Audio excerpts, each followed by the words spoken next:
اللہ ہی اپنے بندوں میں سے جس کے لیے چاہتا ہے روزی فراخ کر دیتا ہے اور جس کے لیے چاہتا ہے تنگ کر دیتا ہے۔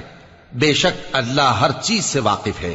اور اگر تم ان سے پوچھو کہ آسمان سے پانی کس نے برسایا، پھر اس سے زمین کو اس کے مرنے کے بعد کس نے زندہ کیا، تو کہہ دیں گے کہ اللہ نے۔ کہہ دو کہ اللہ کا شکر ہے، لیکن ان میں اکثر نہیں سمجھتے۔ اور یہ دنیا کی زندگی تو صرف کھیل اور تماشا ہے، اور ہمیشہ کی زندگی کا مقام تو آخرت کا گھر ہے۔ کاش یہ لوگ سمجھتے۔ پھر جب یہ کشتی میں سوار ہوتے ہیں تو اللہ کو پکارتے، خالص کرتے ہوئے اسی کے لیے اطاعت کو، لیکن جب وہ ان کو نجات دے کر خشکی پر پہنچا دیتا ہے تو جھٹ شرک کرنے لگ جاتے ہیں، تاکہ جو ہم نے ان کو بخشا ہے اس کی ناشکری کریں اور فائدہ اٹھائیں۔ سو خیر عنقریب ان کو معلوم ہو جائے گا۔ کیا انہوں نے نہیں دیکھا کہ ہم نے حرم کو مقام امن بنایا ہے